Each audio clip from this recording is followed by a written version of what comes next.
Hey guys, another day, another Poshmark Q&A. It's the end of the day right now. It's almost 4 o'clock and I am just exhausted, but I wanted to make this video. I'm not exhausted because I haven't been sleeping. Actually, guys, actually he's 6 weeks old today. He sleeps through the night. He sleeps 7 to 8 hours every single night. Like what? That is unheard of for a newborn. Seriously, he's perfect. First question. Hi, Vanessa. I love you and your videos. Thank you, Tabby. Quick question. When sourcing, how do you keep... Sorry if you can hear my girls in the background. It's the end of the day. Everyone's wild for some reason. I don't know. Okay. Quick question. When sourcing, how do you keep from shopping solely for yourself? I know you mentioned keeping a few cute pieces for yourself, but I feel like anytime I source, it turns into a big shopping spree for myself. While doing this in thrift stores isn't too bad, it really gets me in trouble when I try retail arbitrage, LOL. So yeah, I do have that problem. I try to justify it by exactly what you said. Oh, it's a thrift store, you know, and prices are cheap. But yeah, it's difficult. So my husband's like, how many sweatshirts do you need? I love sweatshirts. I actually have this one for sale in my closet right now, and I just love this. It is so oversized and just so cozy. I've gotten so many offers on this sweatshirt, but I'm kind of sticking to my guns. That's one thing that I do. So I found this sweatshirt. I freaking love it. It's for sale in my Poshmark closet, but I'm not going to sell it unless I get what I'm asking for because I love this sweatshirt. It's just so big and so oversized and so cozy, and the inside is so soft. I don't know what this material is on the inside. It's not the same on the outside. The inside is so soft. I don't know. That's what I'll do sometimes when I find something that I like. If I go to the thrift store and buy something that I like, but I kind of want to sell it, but I kind of want to keep it. I'm torn, so I'll put it in my closet, stay firm on the price, and then just kind of wear it in the meantime. One thing that helps me is that I will look at items that aren't my size. So like jeans, for example, I will look at bigger or smaller sizes, you know, jeans that I know won't fit me, and I'll go from there. But yeah, it's a struggle. So that's really all I got for tips is look at clothes that aren't your size, or if you do find things that you like, put them for sale in your closet, maybe at a higher asking price than you normally would. And then, you know, if it sells at that high price, then yay. And if not, you get to keep it. I don't know. That's how I justify it. I'm not a good person to answer this question because I do have trouble. Definitely. Okay, next question. Okay, yes, I wanted to touch on this. This person said, love your haul. I know recently you posted a video about your listing process and how it only takes you a few minutes. Can you explain the process?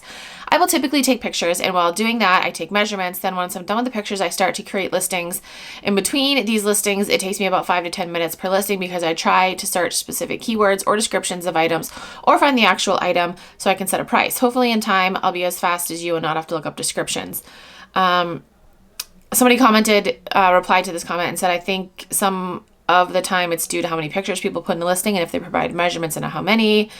So yeah, I wanted to touch on that. So in a previous video, somebody had asked me how long it takes me to list. I think that was the question. Or they had said it takes them, I don't even remember. They said they listed like 8 items in a day or something like that. I don't remember exactly what they said, but I was like, oh, it only takes me like 2 minutes to list. And I definitely should have clarified that. So first off, the things that I'm listing, I would say majority of things are items or brands that I have purchased before and sold before. So I don't have to look up comps on that. I know what I can price them at. I can take photographs and list an item in only a few minutes. It doesn't take me long at all.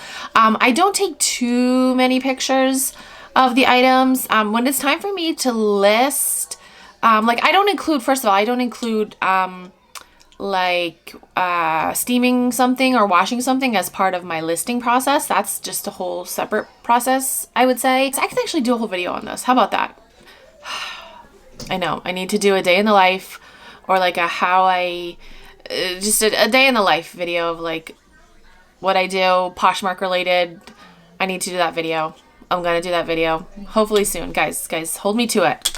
Tell me in the comments, say, Vanessa, do that video or I'm unsubscribing. I don't know. Say something to motivate me to do that video. I got to do it. I source mainly things that I know what they'll sell for. And if I do have to look up something, I usually look it up in the thrift store, honestly. Like if I find a piece that I don't know, or I know nothing about, or I've never sold it before, a brand I've never sold before, or if it's like high end or something like that, then I'll actually look up that info in the thrift store and I'll write that info down. Yeah, my listing process is probably a little different than some people. So I will do a separate video all about it soon. I will. Okay, next question. As someone who's bought from your closet before, how many items in your closet are clothing items you have owned? Why can't I read? Just curious to know the ratio. If your closet is fully reselling clothing or you still have items that you've worn and sold. Okay, so definitely when I first started, a lot of the items were my own clothes. As far as how many items you've worn, I mean, a lot of items in my closet I've worn because I do source things that I like. Like right now, as far as the items that are in my closet that I purchased, ooh, guys, I don't even know. I know I had some Express jeans. I think I sold both of those pairs though. I don't think anything right now in my closet is something that was mine. Like I purchased for me and like not to resell. I don't think so. No. The last question is about Clubhouse. Hey Vanessa, I value your opinion on everything. Oh my gosh. Thank you. I want to know, have you joined Clubhouse? I was in a few rooms and didn't like the vibe. I can't get into it. Okay. Clubhouse. If you guys don't know what it is a very, very popular app at the moment. So basically it's like, if you're old like me, you'll remember America Online, like going in chat rooms. I call it America Online. It changed to like AOL, like years after I started using it. It'll always be known as America Online to me. It's kind of like what Clubhouse is in app form, but it's not like chatting like words on a screen. It's audio. It's audio only. It's not video, anything like that. It's just purely audio. And they have rooms for pretty much everything you could imagine. Like I like the reselling rooms. There are some rooms that talk about like The Bachelor. There's literally rooms for anything, any topic. Like there's some dirty rooms, like people talk about gross things. I first saw it on somebody's story. I want to say it was Jenna from Empty Hanger. I think I saw it on her story. I'm like, what is this? And then I requested to join it.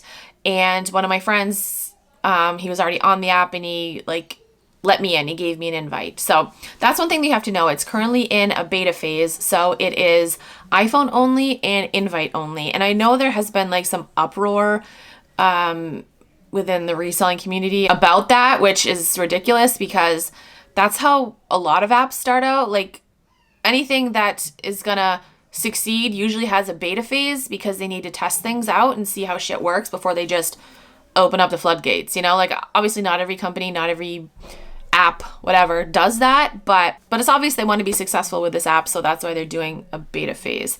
And yeah, I don't know, people are like, oh, it's not inclusive, and oh, it's invite only. Okay, yes, it's invite only because it's a beta phase. As far as it not being inclusive, some people are like, oh, you know, it doesn't cater to deaf people. And I mean, you're right. You know, you could always bring that suggestion to them. I don't know how they would cater to that. Maybe they could do like closed captioning. I don't know. I feel like that might be really difficult. But yeah, I mean, that's the whole point of the app. It's audio only. They're trying to be different. And unfortunately, there is a community of people that won't work for. And I don't know the solution for that, but to be made out like to be a bad person for using it because it's not inclusive in that sense, and because it's not inclusive in the sense that it's invite only, like, no, I'm not a bad person because of that. And I'm not gonna have somebody make me feel guilty about using the app because of that, you know, because it's in a test phase. Like people need to get that through their heads. But with that being said, it does suck that a lot of people can't use it right now because it is invite only. But again, there's a reason for that. So I really enjoy the app. I don't get to talk on it too much because, I mean, let's be honest, it's real loud in my house all day long. Yeah, I really enjoy it. I most of the time just stay like in the audience, listen to things that people have to say. However, there is misinformation that gets thrown around on the app. And I feel like people embellish things on there. Some of the groups that I go to, I definitely do like reselling groups. I do like entrepreneur groups, like women in business type groups. And then you have like the millionaire groups and like billionaires and trillionaires. There's people on there that claim to be like 8, 9, 10, 11 figure earners from like all of their businesses. And I don't know. I feel like people just embellish on there because it's like, really, what is a billionaire really gonna be on Clubhouse, on the friggin' Clubhouse app all day long? But I have learned a lot on there, and there are some really, really good conversations and really good rooms. Oh, another thing to mention is that it is iPhone only at the moment, and that's another thing people are like, oh, it's not inclusive because it's not Android either. It's like they need to fucking test shit before they can roll it out to the public. Like, I don't know how people don't understand that. Like, yes, it sucks, absolutely, but there's a reason for it. You know, I've gotten some invites here and there. I currently don't have any at the moment, but I did give some invites out to you guys, and I'm curious if any of you guys that I gave an invite to are watching this video. Comment down below and let me know your thoughts on it. But yeah, if you can get your hands on an invite, I definitely recommend signing up and checking it out. All right, so that is it for this video. I hope I answered your questions. If you have any other questions, you can comment down below, send me a DM on Instagram, or tweet me on Twitter. If you're new to, I was gonna say Clubhouse. If you're new to Poshmark and you want to sign up, you can use my code. It is KeepinItRad. You get a $10 credit, and I also get a $10 credit, so thank you. Thank you guys so much for watching. I'll talk to you guys in my next video. Bye.